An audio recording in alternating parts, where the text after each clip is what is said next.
Sebenarnya satu, tekad saya itu ingin turut melestarikan budaya bangsa. Di saat banyak yang tutup, mengurangi karyawan, tapi kami justru malah tambah karyawan. Oh, kalau untuk turunan itu kan awalnya kan dari benang ya, dari benang dipintal, diwarna, dihani. Welcome to Oversharing. Yang Yang over-over over cuma boleh di sini.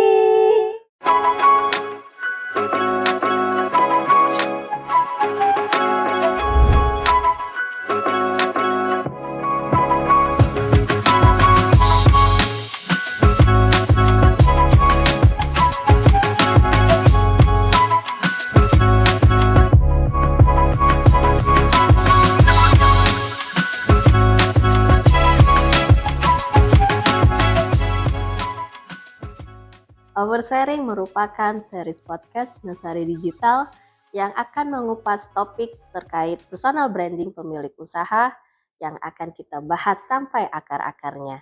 Best practice di beberapa bidang pemilik usaha untuk usahanya, keuangan, digitalisasi, koperasi, dan topik menarik lainnya. Ngomong-ngomong, di setiap episode podcast kita punya hadiah di akhir sesi. Jadi jangan sampai skip dan wajib dengarkan sampai akhir ya. Mantan budak korporat yang berhenti bekerja dan bingung mau ngapain, ternyata bisa menembus omset 250 juta. Kita sambut Kak Vina. Halo. Budak korporat wajib denger nih. Gimana ceritanya tuh Kak untuk merintis dan membangun Vina Partonun? Iya. Hai, aku Vina Irazona, seorang ibu rumah tangga yang sampai pada saat ini masih menjalankan usaha yang sudah aku rintis sejak 2013. Jadi dengan latar belakang pendidikan dari Fakultas Ilmu Sosial Politik jurusan Komunikasi UKI, sebenarnya sih agak-agak nggak nyambung ya, tapi karena udah biasa kerja, jadi bingung mau ngapain. Karena umur anak 1 tahun pada saat itu saya berhenti kerja. Pertama hamil itu saya berhenti kerja, terus bingung mau ngapain. Lagi marak sosial media pada saat itu BlackBerry sama baru-baru mulai Facebook. Saya coba itu celah itu dipakai untuk coba jual gambar lah, reseller, dropshipper lah itu istilah-istilahnya itu dulu. Jadi kita jual gambar orang, terus kita komunikasi sama si yang punya barang, terus kita jual dari foto-foto di FB sama di BB. Berjalan terus sampai sekarang ini dan dibarengi sama jahit juga sih, menjahit waktu itu.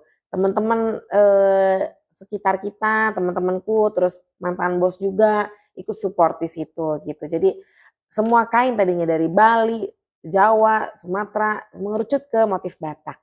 Nah, jadi pernah beberapa juga bekerja sama teman-teman, tapi pada akhirnya diputuskan untuk mandiri. Wah, 2013 saya tuh masih ya belum bisa mengerti gitu ya Kak ya berbisnis itu seperti apa. Itu luar biasa sekali loh Kak Iya. di tahun itu. Itu cukup sangat panjang sekali ya Iya, udah untuk 11 tahun ya. sudah 11 sampai tahun ya sekarang. Kak ya. Wah, sangat ini sekali ya, Kalau inspiratif sekali. kalau dibilang nggak pengalaman berbisnis, saya sama sekali nggak ada pengalaman. Jadi ya nekat lah ya. Ah udahlah, udah bosen mau ngapain, karena kita biasa kerja kan, jadi cari kegiatan apa, kebetulan anak udah besar, setahun sih, masih setahun, tapi cobalah digeluti dan sempet sih waktu itu kursus menjahit, sebentar doang nggak lama, langsung hamil anak kedua. Karena memang berangkat dari hobi, jadi saya menikmati aja sih. Kayak nggak ada, aduh harus gimana ya, ya udah mengalir aja. Jadi learning by doing gitu Learning ya by Kak ya. doing, Wah. ya learning by doing sih, dan teman-teman sekeliling juga sih sebenarnya yang jadi bikin kita, oh begini ya ternyata ya, belajar lagi. Saya kira tantangannya juga ya banyak. Ya itulah mental seorang pengusaha ya Iya, Kak ya. jadi Kita harus jatuh bangun gitu. Kenapa harus tenun sih Kak? Seperti yang kita tahu niche market dari tenun tidak seluas dengan kain tenun yang lainnya atau produk-produk di bidang fashion lainnya. Iya. Jadi kalau kenapa saya pilih tenun, sebenarnya satu, tekad saya itu ingin turut melestarikan budaya bangsa. Sebagai generasi muda, kita kan siapa lagi kalau bukan kita yang melestarikan budaya.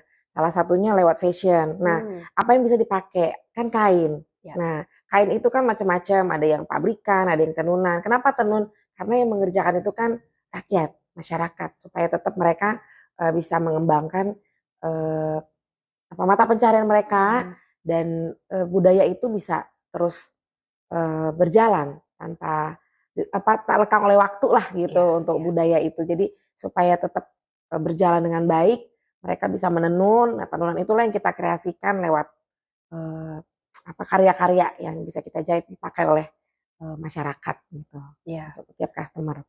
Proses pembuatan tenun itu kan tidak semudah dengan membutuhkan waktu yang cepat. Iya. 2 atau 3 bulan paling cepat ya Kak ya. Iya.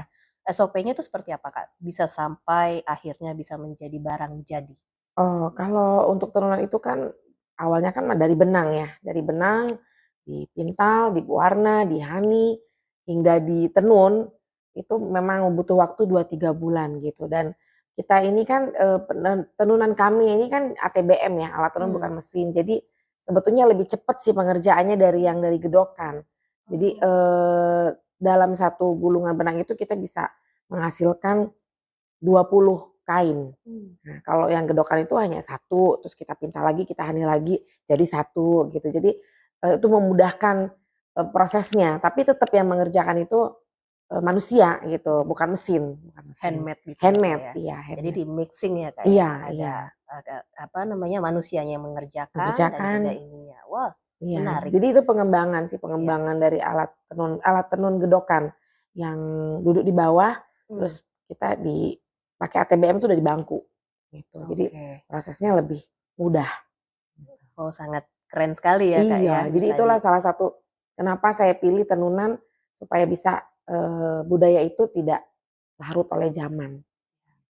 Dan itu pasti dibutuhkan masyarakat ya, berkaitan dengan jahit-menjahit itu sendiri, tenunan itu kita jahit kan orang butuh. Apalagi kalau untuk segmen saya kan orang Batak, itu pasti butuh untuk pakai songket, ke pesta, dalam acara suka duka. Oke. Tapi jarang yang kita temuin one stop shopping ya Kak ya. Oh iya, One stop shopping mulai dari kain, sampai ke penjualnya langsung, secara online, bahkan offline, dan bisa mencari atau melihat hasil fisiknya secara jadi. Itu di butik Kakak ya, yang betul. Sudah ada di 2 butik di Indonesia. Tadinya 2 bisa sih. diceritain nggak sih? Boleh. Tadinya 2. Jadi yang kami usung memang konsepnya one stop shopping. Jadi kita tenunan kita jual di kita maupun di reseller, terus tamu datang kita jahit, terus mereka bisa langsung pakai. Dan ada juga memang yang dari tenunan kita itu kita bikin baju jadi, kita buat di butik gitu ya. Nah, tadinya 2, 1 di Medan, 1 di Jakarta. Nah yang di Medan itu berhubung masa hak guna bangunannya habis, pada saat itu udah menjelang Covid, perpanjang tuh kayaknya udah nggak sanggup lah. Jadi kita putuskan kita tutup di Medan, jadi kita fokus di Jakarta. Melihat perkembangannya ya. Jadi kita fokus di Jakarta dan ya puji Tuhan dengan teknologi yang sekarang ada, kita bukan hanya sekedar tamu yang datang offline, tapi online juga kita buat gitu. Jadi penjualannya itu lewat online dan offline, tamu datang langsung. Wah, jadi beradaptasi dengan perkembangan zaman ya, teknologi dan secara konvensional juga bisa ya. Konvensional juga bisa. Tapi saya tuh lebih senengnya tamu itu maunya langsung ketemu dengan saya.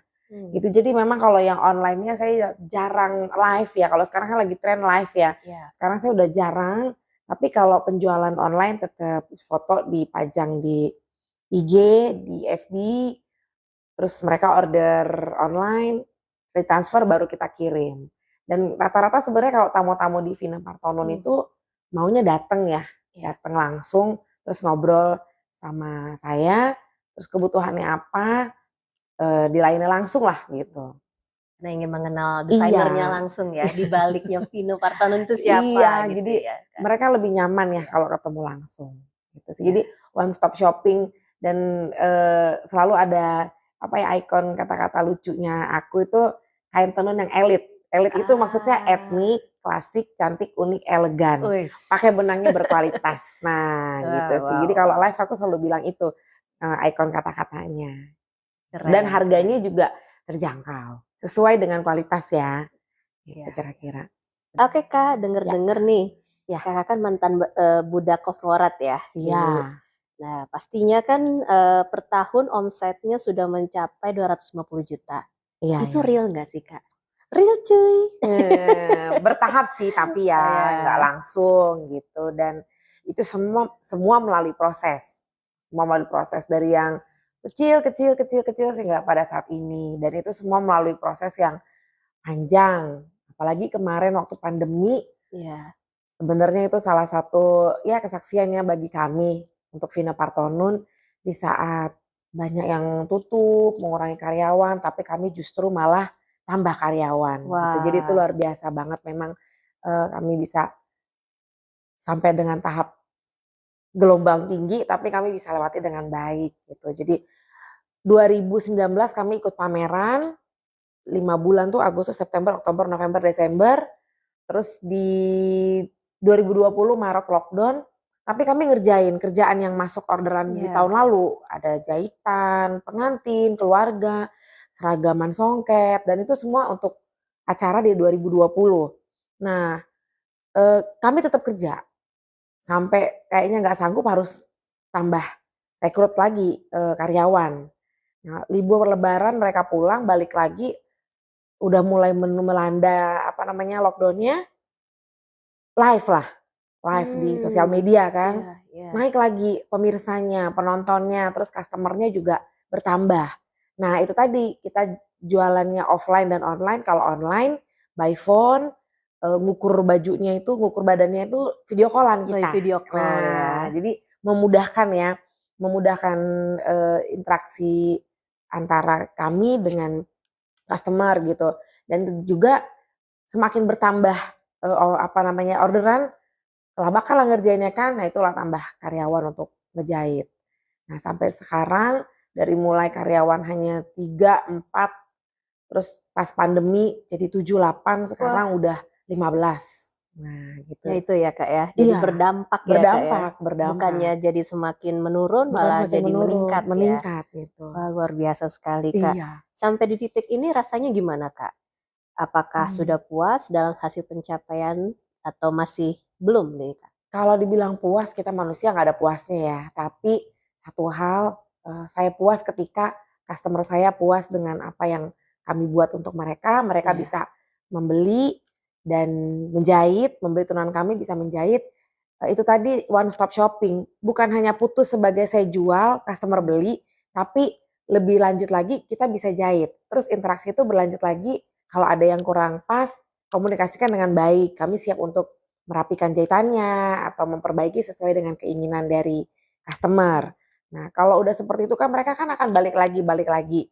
Nah, itulah kalau dari sisi customer-nya ya. Kalau dari sisi karyawannya, saya puas karena, mereka, bisa sejahtera gitu. Mmm. Dengan mereka bisa bekerja, Vina Partonun bisa membuka lapangan pekerjaan, artinya bisa menambah pemasukan dari para pekerja dalam rumah tangganya, terus mereka juga bisa cicil rumah, eee, dengan kemampuan mereka ya, dengan pekerjaan ini.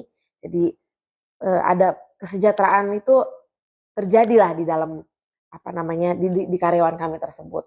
Jadi bukan hanya customer tapi karyawannya juga, Wah, gitu. menarik sekali ya Kak ya. Iya, Di iya, customer Kakak apa namanya, membuat satu konsep harus service excellent. iya, iya, Tetapi di betul, dalam karyawan Kakak juga mengembangkan potensial dari karyawan, sisi karyawan betul. tersebut ya. Salah satu pelayanan kita kan, bukan Betul, hanya ke customer tapi ke karyawan karyawan juga, juga. gitu. Luar biasa Kak. Iya, Oke, mhm, saya tahu nih mhm, Kak, omset Kakak kan 250 juta itu per tahun ya Kak ya. rata-rata Itu lah, modal awal ngebangun Vina Portonun. Itu dari awalnya berapa itu, Kak? Apakah memang modalnya dari ngumpulin dari diri sendiri atau dari mana, Kak? iya. Kalau ditanya percaya nggak percaya nih ya, tapi memang kan awalnya itu hanya modal kuota aja kita, Mmm. internet Iya, yang karena ada, online itu ya? online online tadi, kita jual gambar, gambar si yang punya Iya, barang gitu, iya, kita iya. pajang di FB kita, di sosial media kita, di BlackBerry, di profile picture gitu kan, dibeli, itulah seterusnya, terus kami kumpulin dulu, pernah pinjem bonus dari kantor suami, tapi catatannya harus dibalikin ya. Iya, Kita iya. bertanggung jawab, ya saya kembalikan gitu. Terus 2017, kan mulainya 2013 nih Vina Partonun. 2017 orang tuaku pensiun. "Ma pinjem ya tas pennya, tapi catatannya dikembaliin, itu ntar buat modal ke depan, udah pensiun nih," kata orang tua. Dipinjam ya dikembalikan, bisa. Dikumpulin terus sampai dengan sekarang ini. Membuahkan hasil. Membuahkan Wah, hasil. luar biasa, Kak. Ngomong-ngomong nih, Kak, Iya. jadi penasaran nih. Mhm. Pencapaian terbesar seorang Kak Vina Partonun ini atau yang Kakak buat Mhm. sekarang ini, pencapaiannya sudah achieve pastinya atau gimana, Kak? Kalau sudah achieve masih terus ya, harus terus ditingkatkan gitu. Kalau dengan kita, apa namanya, usaha ini kan kita tenun, laku, kita bikin lagi, gitu kan. Terus, customer puas, karyawan juga sejahtera. Achieve-nya harus ada lah peningkatan. Peningkatan ke depan, semakin dikenal lagi, Vina Partonun bukan hanya di kalangan, segmen orang Batak, tapi di luar dari orang Batak yang memang suka dengan tenunan, tenunan motif Batak, terus, customer yang mau menjahit bukan hanya untuk keperluan sukacita atau dukacita di orang Batak, tapi di luar itu untuk wisuda, Benar-benar dipakai di bener-bener masyarakat dipakai di luas ya, masyarakat diterima luas, juga ya, Kak, diterima ya? luas juga. Jadi ya Vina Partonun juga harus terus belajar mengikuti tantangan zaman ya, Iya, menyesuaikan. menyesuaikan. Jadi digabung antara konvensional dengan apa tuh, bahasa kerennya ya, dengan yang digital sekarang. Jadi harus bener-bener sama-sama maju, karena nggak Berinovasi ya, Kak, ya? berinovasi Iya. gitu. Memang perlu sih mouth ke mouth itu perlu, marketing mulut lewat mulut. Kalau marketing mulut lewat mulut kan udah dijamin nih, orang udah langsung tahu make. Tapi kalau hanya sekedar, eee, kelihatan di sosial media, digitalnya aja kan orang nggak tahu, bener nggak sih kenyataannya seperti Iya, apa, iya. kan gitu kan. Jadi harus sama-sama berjalan Ya, gitu. offline Iya, ada, offline online ada. pun ada. Iya, Harus mengikuti perkembangan harus mengikuti zaman ya, perkembangan Kak, ya? zaman biar jangan ketinggalan gitu, dan tetap harus diperkuat SDM-nya yang kerja di balik layar, Vina Partonun Betul, kan betul, gitu. Kak. Dan aku harus tetap, mengasah diri, me-manage dengan baik, terus belajar lagi supaya maju terus ke Tetap depan. long lasting ya, Kak, ya? Iya, tetap long Jangka lasting. panjang ke Iya, karena depannya. kita namanya usaha ini kan bukan hanya puas sampai di sini. Sampai ke depan lagi kalau bisa diteruskan ke anak cucu kenapa enggak gitu. Balik lagi inget dasarnya itu kalau Vina Partonun sama customer bukan hanya sebatas saya jual, Anda beli.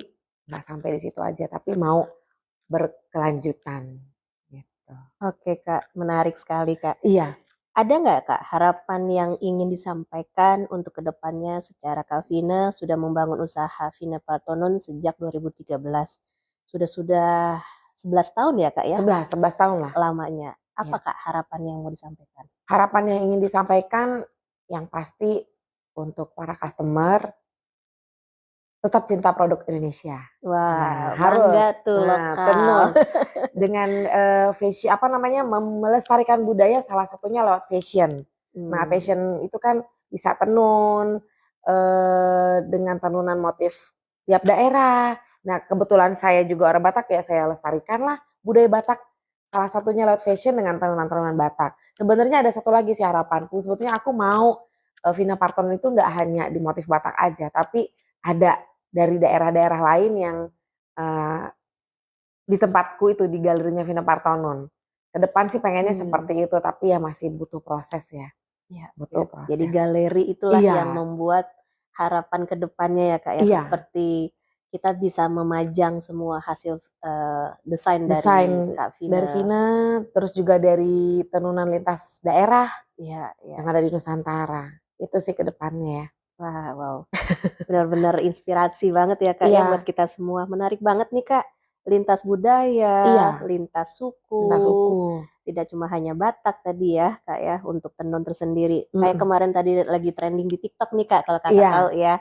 kita banyak berlomba-lomba menggunakan kurung khas Malaysia. Nah, Sekarang kita perlu go lokal ya Kak ya, Iya. untuk mengedukasi tenun Batak tidak hanya digunakan untuk orang Batak saja. Nah, itu salah satunya. Nah, bisa bertahan 11 tahun Kak. Ya. Tentunya bukan hal yang mudah ya buat Kak Vina ya. Marketing yang diterapkan Iya. atau pemasarannya seperti apa di Ateri by Vina Partonon itu bagaimana Kak yang diterapkan? Ke customer, Marketingnya, marketingnya. pemasarannya. Marketingnya itu tadi secara offline, terus online, mouth to mouth gitu kan, dari mulut ke mulut. Nah, kalau online itu biasanya kan lewat foto-foto kita pajang. Terus kalau untuk directnya interaksi kelihatan langsung, kita live. Nah, kita live. Cuma memang aku belum bisa full banget sih untuk live itu, karena itu tadi untuk online, untuk offline-nya tamu itu maunya aku yang melayani gitu. Langsung Langsung aku yang ngelayanin, mengukur badannya langsung, menjelaskan tenunan apa yang cocok untuk dipakai customer. Jadi tidak mudah juga untuk live itu, karyawan yang me-live-kan jadi harus benar-benar duplikat saya kan. Untuk live itu butuh harus bisa proses. tahu bagaimana kualitasnya. Iya, harus bagaimana tahu dia prosesnya seperti apa pembuatan tenunan itu. Jadi kalau aku live kan aku terangin memang sekilas. Tenunan itu tuh seperti ini gitu. Cocoknya itu yang kalau yang kain seperti ini untuk acara ini ya kan, itu kan nggak semua orang bisa mengedukasi menjelaskan. juga ya Iya, Kak, mengedukasi. Dan satu hal, saya dalam Vina Partonon itu dalam usaha ini, edukasi customer itu perlu banget edukasi customer, karena nggak semua customer tahu tentang kualitas benang gitu. Memang sebagian ada sih, yang penting sekedar cantik, kelihatan cantik gitu. Yang penting enak dipakai. Beda kualitas, beda harga, dan beda untuk occasion apa aja ya, acara apa yang untuk dipakainya untuk ya dipakainya. Wow, benar Kak. Tadi dari tadi kita bicara yang enak-enaknya aja nih Kak. Ada nggak sih Kak cerita pahitnya yang pernah Kak Vina alami dari awal membangun Vina Partonon ini? Cerita pahit ya pahit mah ditelan aja deh. Tapi justru kepahitan itu yang bikin itu kita, bumbu ya Kak ya. Benar, itu bumbunya. Kita bikin kuat. Terus kita mikir gimana ya cari jalan keluarnya gitu. Kalau dibilang cerita pahitnya sih nggak ada yang terlalu gimana-gimana ya. Pernah sih dulu sebelum saya memulai ini sendiri, akhirnya saya pernah beberapa kali berpartner dengan rekan dalam menjahit. Akhirnya saya putuskan saya semua kelola sendiri. Saya urus sendiri jahitan ini. Terus dalam tenunan juga ada pernah bekerja sama dengan salah satu yang seperti saya juga, tidak lanjut karena menurut saya lebih baik saya sendiri supaya bisa lebih maju. Karena ada beberapa hal dalam mengelola usaha itu, kebijakan-kebijakannya kita nggak leluasa ya untuk memutuskan. Betul. Akhirnya saya bertekad berdiri sendiri. Saya bukannya melupakan yang pernah bergabung dengan saya bisa seperti saat ini itu ada orang-orang yang pernah di belakang, behind the scene-nya gitu, pernah bersama-sama gitu. Dan itu kita jangan lupa kacang-kacang kulitnya.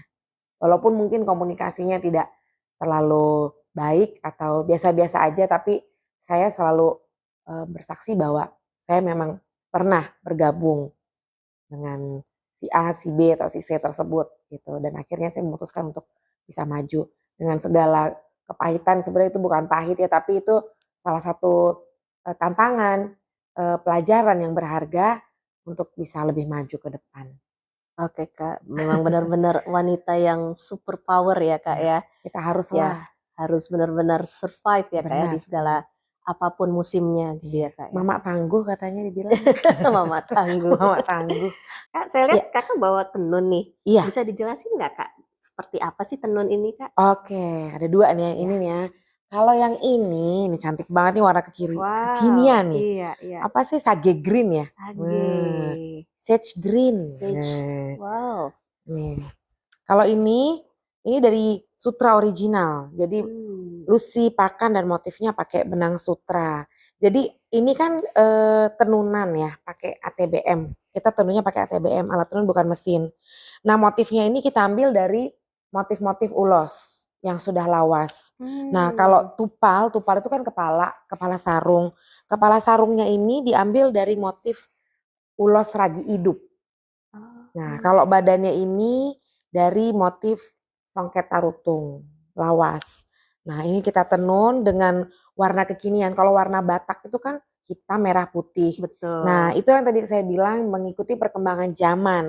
Nah, warna ini kan warna yang lagi tren gitu, sage green, lilac. Seperti yang ini kan sebenarnya dasarnya itu ungu.